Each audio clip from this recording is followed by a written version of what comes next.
आज हम पढ़ेंगे डीएनए फिंगरप्रिंटिंग। तो डीएनए फिंगरप्रिंटिंग में हम सिर्फ क्वेश्चंस की बात करेंगे जहाँ जहाँ क्वेश्चन पूछे जा सकते हैं। तो डीएनए फिंगरप्रिंटिंग में का फादर कौन माना जाता है? तो सर एलेक जेफरी कंसीडर किए गए हैं फादर ऑफ डीएनए फिंगरप्रिंटिंग। तो फादर ऑफ डीएनए फिंगरप्रिंटिंग कौन थे? Sir Alec Jeffrey. अब हमको याद रखना है कि इंडिया में दो साइंटिस्ट थे, प्रोफेसर वी के कश्यप और प्रोफेसर लाल जी सिंह। ये दोनों साइंटिस्ट ऐसे थे जिन्होंने भारत में फिंगरप्रिंटिंग को डेवलपमेंट का काम किया। तीसरी चीज आपको याद रखना है CDFD। CDFD का फुल फॉर्म है centre for DNA fingerprinting and forensic diagnosis. इसका जो सेंटर है वो हैदराबाद में सिचुएटेड है। ये भी आपको बहुत अच्छे से याद रखना है। चौथी चीज प्रिंसिपल जो है, मान लिया जाए ये हमारा पूरा डीएनए है, टोटल डीएनए है, मान लिया जाए ये 100% डीएनए, उसका क्या होगा 99.9% हर इंडिविजुअल में सेम होगा, जबकि 0.1% ये डिफर करता है हर एक इंडिविजुअल में। इसका मतलब ये हुआ कि 99.9% हर एक इंडिविजुअल, मान लिया जाए आप हो, मैं हूं या कोई भी इंडिविजुअल हो, ह्यूमन बीइंग, उसका 99.9% डीएनए मैच करेगा, जबकि 0.1% जो डीएनए है वो डिफर करता है। तो एनसीईआरटी में आपको एक क्वेश्चन मिलेगा कि 0.1% में 0.1% जो डिफरेंस आया है उसमें कितने बेस पेयर होंगे, तो हमको निकालना है। तो 3 × 10⁹ into 0.1/100 is equal to 3 × 10⁶ base pairs. ये हमने 3 × 10⁹ क्यों लिया? क्योंकि पूरे डीएनए में कितने बेस पेयर होते हैं? 3 × 10⁹ बेस पेयर्स। 3 × 10⁹ base pair. तो हमने निकाला टोटल बेस कितने हो गए जो वेरी कर रहे हैं, 3 × 10⁶। तो ये एनसीईआरटी के क्वेश्चन का आंसर हो गया। अब हमको समझना है कि टोटल डीएनए मतलब कितने बेस पेयर? 3 × 10⁹ बेस पेयर, है ना। तो इसको दो भागों में डिवाइड किया गया, दो पार्ट्स में, नॉन कोडिंग और कोडिंग। तो एनसीईआरटी में कोडिंग के लिए एक लाइन लिखिए, लेस देन 2% जो होगा वो क्या होगा? कोडिंग होगा। तो ये ध्यान रखना है, कोडिंग की वैल्यू जो एनसीईआरटी में दे रखी है। नॉन कोडिंग बाकी बचा हुआ, मतलब रिमेनिंग जो होगा वो क्या होगा? नॉन कोडिंग होगा। अब हमने मान लिया ये हमारा पूरा डीएनए है, तो कोडिंग कौन सा होगा और नॉन कोडिंग कौन सा होगा? तो मान लो ये वाला पोर्शन मान लिया हमने कोडिंग का होगा। कौन सा होगा? कोडिंग। तो कोडिंग की वैल्यू हमने देख ली है, लेस देन 2% इसकी वैल्यू होती है। अब कोडिंग होता क्या है? वो डीएनए का पार्ट जो डीएनए से आरएनए बनाए, मतलब वो डीएनए जो आरएनए बनाए और वो आरएनए प्रोटीन को कोड करे, मतलब वो डीएनए का पार्ट जो प्रोटीन के लिए इंफॉर्मेशन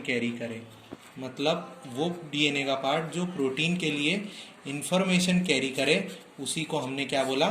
कोडिंग।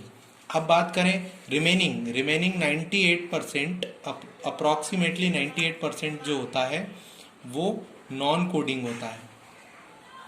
नॉन कोडिंग वो पार्ट होता है जो जिसके पास नो इंफॉर्मेशन फॉर प्रोटीन, ये हो गया नॉन कोडिंग। अब नॉन कोडिंग में हमको दो चीजें समझना है, रिपीटेटिव और नॉन रिपीटेटिव। तो यहाँ डायग्राम से समझते हैं। मान लो ये डीएनए का पार्ट है, बाकी बचा हुआ नॉन कोडिंग, तो इसमें रिपीटेटिव ये होगा। मान लो ये सीक्वेंस है AGCT AGCT AGCT, ये नॉन कोडिंग का वो वाला पार्ट है जो रिपीट कर रहा है, तो इसको हमने क्या बोला, रिपीटेटिव। जबकि जो रिपीट नहीं कर रहा उसको हमने बोला नॉन रिपीटेटिव। तो ध्यान रखना, नॉन कोडिंग का वो पार्ट जो रिपीट कर रहा है उसको रिपीटेटिव, और नॉन कोडिंग का वो पार्ट जो रिपीट नहीं कर रहा उसको बोला नॉन रिपीटेटिव।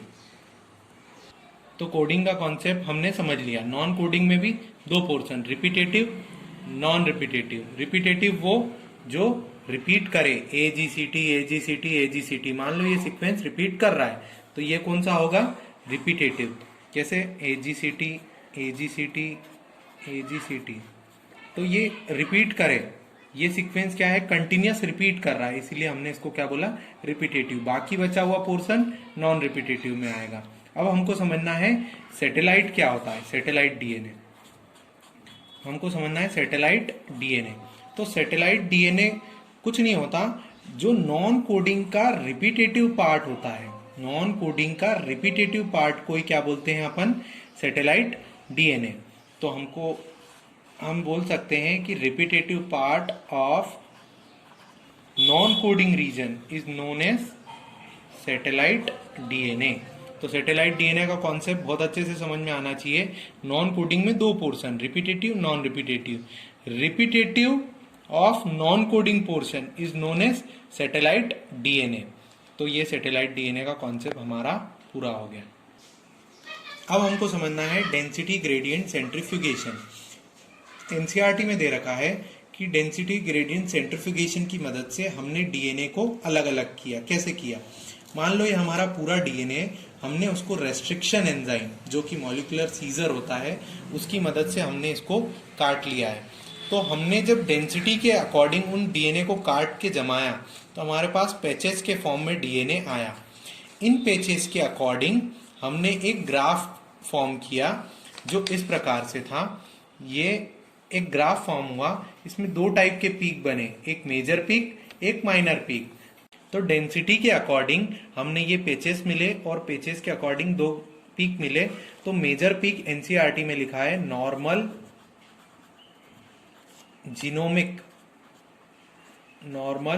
जीनोमिक डीएनए जो है वो मेजर पीक फॉर्म कर रहा है, और माइनर पीक जो है वो सैटेलाइट डीएनए फॉर्म कर रहा है।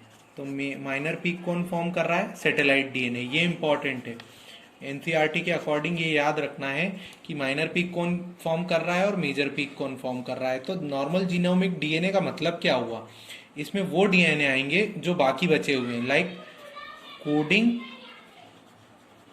Plus non coding, non repetitive, क्योंकि हमारे पास बचा क्या है, रिपीटेटिव यहां पर आ गया, हमने रिपीटेटिव सैटेलाइट डीएनए में माइनर पीक में फॉर्म कर लिया, जबकि बाकी बचा हुआ वो मेजर पीक फॉर्म करेगा। बल्क जीनोमिक डीएनए बोला गया है इसको, बल्क जीनोमिक डीएनए। तो बल्क जीनोमिक डीएनए में कौन आएगा, कोडिंग प्लस नॉन कोडिंग का नॉन रिपीटेटिव पोर्शन। तो ये बहुत अच्छे से हमको ध्यान रखना है कि मेजर पीक किसने फॉर्म किया और माइनर पीक किसने फॉर्म किया। अब हमको समझना है सैटेलाइट डीएनए। अब हमको क्या समझना है, सैटेलाइट डीएनए। सैटेलाइट डीएनए मतलब जिसके पास कोई इंफॉर्मेशन हो, no information for any protein. इसी को बोला जाता है इनएक्टिव डीएनए। क्यों, क्योंकि इसका कोई रोल नहीं है प्रोटीन फॉर्मेशन के लिए, इसलिए इसको क्या बोला, इनएक्टिव डीएनए। अब सैटेलाइट डीएनए को दो पोर्शन में डिवाइड किया गया है on the basis of base composition, मतलब एटी रीच है या जीसी रीच है उसके बेसिस पे, on the basis of length of segment, और थर्ड है number of bases in sequence. तो हमने सैटेलाइट डीएनए को दो पोर्शन में डिवाइड करा, micro satellite and mini satellite, on the basis of base composition either AT rich और GC rich, length of segment and number of bases in sequence. तो अब हम बात करेंगे माइक्रो सैटेलाइट की और मिनी सैटेलाइट की। माइक्रो सैटेलाइट में हमको सिर्फ ये याद रखना है कि ये सिंपल SSR होते हैं। इसका क्या मतलब हुआ? Simple sequence repeats. इसका क्या मतलब हुआ? Simple sequence repeat. जबकि मिनी सैटेलाइट का मतलब हमने ये ध्यान रखना है कि ये क्या होता है? VNTR। हमको मिनी सैटेलाइट में VNTR ध्यान रखना है। सिंपल सीक्वेंस रिपीट्स में हमको, माइक्रो सैटेलाइट में हमको ये याद रखना है कि 1 to 6 बेस पेयर तक,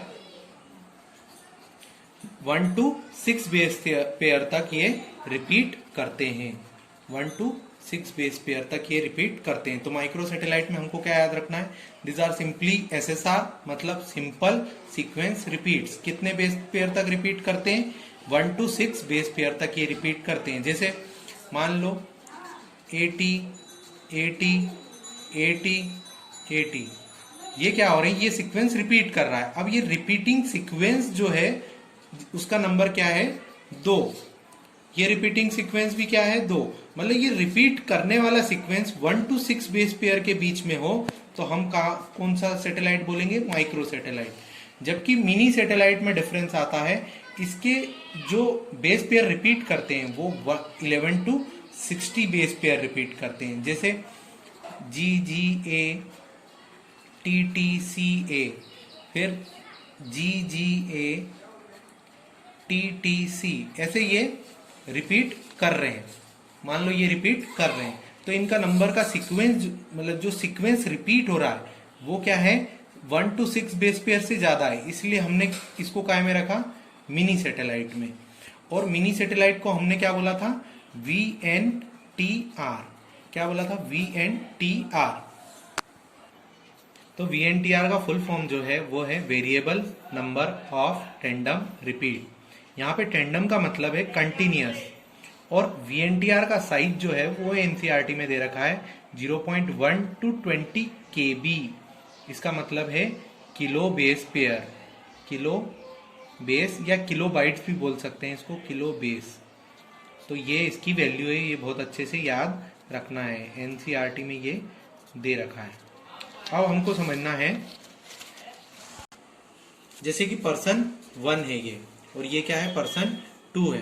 तो इन दोनों का जब हमने रिपीटेटिव सीक्वेंसेस निकाला तो कहाँ वेरी कर रहा है? मतलब 0.1% का जो हमने डिफरेंस देखा था वो कहाँ पर है? तो हमने देखा कि ये AGCT जो हम पहले से बात कर रहे हैं वो पर्सन 1 में कितनी बार है? 4 बार। ये कितनी बार है?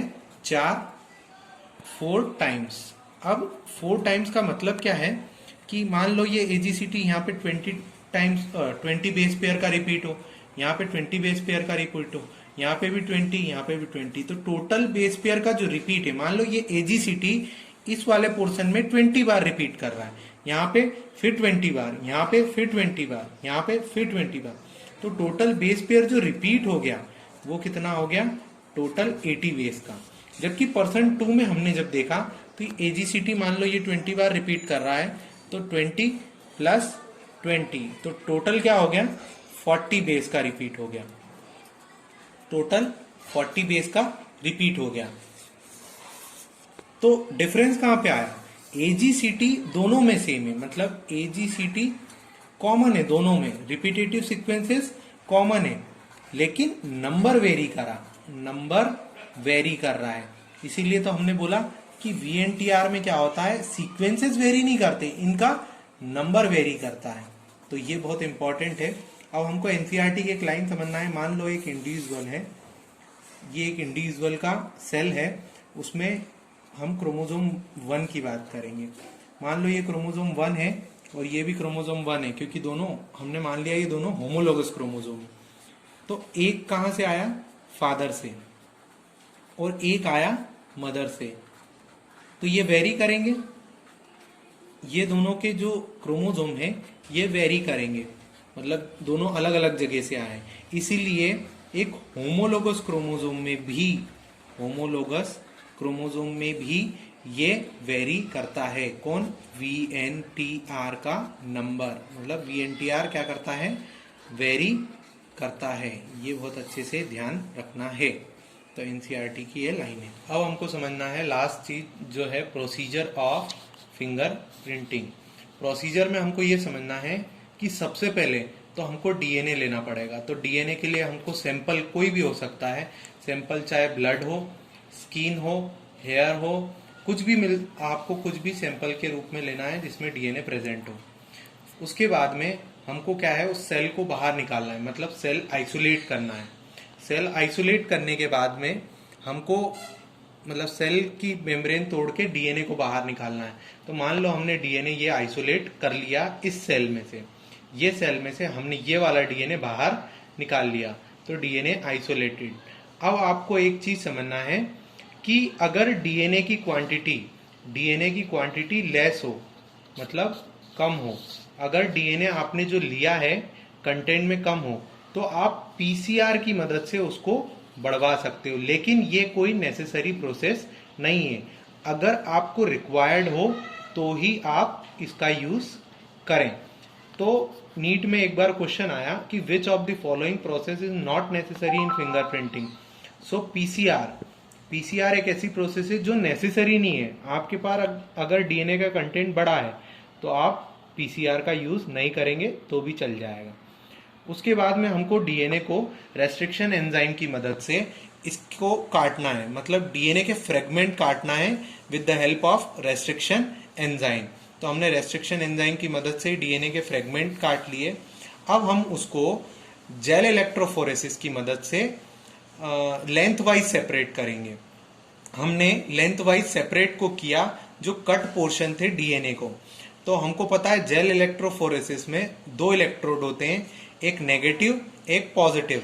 नेगेटिव की तरफ जो होता है डीएनए का सबसे बड़ा फ्रेगमेंट होता है, जबकि पॉजिटिव की तरफ डीएनए का स्मॉलेस्ट फ्रेगमेंट होता है। तो ये ध्यान रखने वाली चीज है कि नेगेटिव की तरफ लॉन्गेस्ट फ्रेगमेंट एंड पॉजिटिव की तरफ स्मॉलेस्ट फ्रेगमेंट ऑफ डीएनए।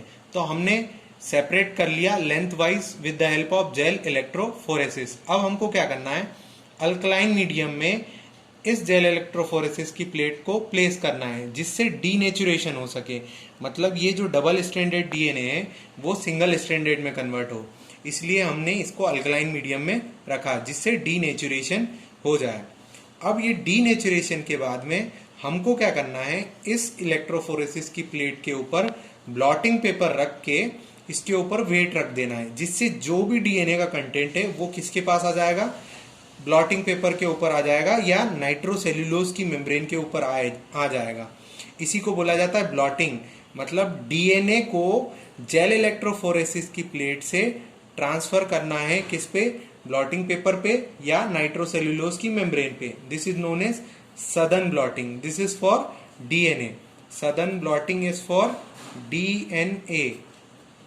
ये ध्यान रखना है, डीएनए के लिए होती है सदर्न ब्लॉटिंग। अब ये ब्लॉटिंग पेपर, मान लो ये नाइट्रोसेल्यूलोज की मेम्ब्रेन पे डीएनए आ गया। अब हम क्या करेंगे, हम यूज करेंगे प्रोब को। अब हम यूज करेंगे प्रोब को। प्रोब क्या करता है, प्रोब के बारे में 2 लाइनें याद रखना है कि ये होता है single stranded DNA with radio activity, मतलब इसके ऊपर इसके पास होती है रेडियो एक्टिविटी। दूसरी चीज ये कॉम्प्लीमेंट्री ऑफ वीएनटीआर होता है। इसका क्या मतलब है, मान लो ये पूरा डीएनए है जो आपकी नाइट्रोसेल्यूलोज की मेम्ब्रेन पे प्रेजेंट है। अब हमको फाइंड आउट करना है कि इसमें वीएनटीआर वाला पोर्शन कौन सा है। तो हम किसका यूज करेंगे, प्रोब का। क्यों, क्योंकि प्रोब जो होता है वो कॉम्प्लीमेंट्री ऑफ वीएनटीआर होता है, मतलब वीएनटीआर जहां पे भी प्रेजेंट होगा प्रोब उसके पास जाके जुड़ जाएगा। मान लो ये वीएनटीआर का पोर्शन है तो ये यहाँ पे आके जुड़ जाएगा, जिससे हमको वीएनटीआर की पोजीशन पता चल जाएगी और हम उस वीएनटीआर को एक्सरे फिल्म पे उतार लेंगे, जिसको हमने क्या बोला, ऑटो रेडियोग्राफी। तो हमने क्या समझा, प्रोसीजर ऑफ फिंगरप्रिंटिंग। तो बहुत अच्छे से याद रखना है। सबसे पहले हमने सैंपल लिया, सैंपल कुछ भी हो सकता है, ब्लड, स्किन, हेयर, सलाइवा, कुछ भी हम ले सकते हैं। फिर हमने उस सेल को आइसोलेट करा, उस सेल में से हमने फिर डीएनए को आइसोलेट करा, क्योंकि हमको काम क्या है, डीएनए का। तो हमने डीएनए आइसोलेट कर लिया। अगर पीसीआर की जरूरत है तो हम पीसीआर काम में लेंगे, नहीं तो नेसेसरी प्रोसेस नहीं है। फिर हमने रेस्ट्रिक्शन एंजाइम की मदद से इनको फ्रेगमेंट्स में तोड़ा। उसके बाद में जेल इलेक्ट्रोफोरेसिस की मदद से हमने लेंथ वाइज सेपरेट कर लिया डीएनए को। हमको पता चला नेगेटिव की तरफ सबसे बड़ा फ्रेगमेंट आया डीएनए का और स्मॉलेस्ट आया पॉजिटिव की तरफ। फिर हमने डीनेचुरेशन करवाया अल्कलाइन मीडियम में। फिर उसके ऊपर ब्लॉटिंग पेपर या नाइट्रोसेल्यूलोज की मेम्ब्रेन रख के हमने डीएनए को ट्रांसफर कर लिया, that is known as Southern blotting. इस प्लेट जेल इलेक्ट्रोफोरेसिस की प्लेट से नाइट्रोसेल्यूलोज की मेम्ब्रेन पे ट्रांसफर करा डीएनए को। फिर हमने क्या करा, प्रोब से कॉम्प्लीमेंट्री डीएनए का पता, प्रोब से वीएनटीआर का पता लगाया और उस वीएनटीआर को एक्सरे फिल्म पे उतार दिया, that is known as autoradiography. तो हमने आज ये प्रोसीजर ऑफ फिंगरप्रिंटिंग समझ लिया है।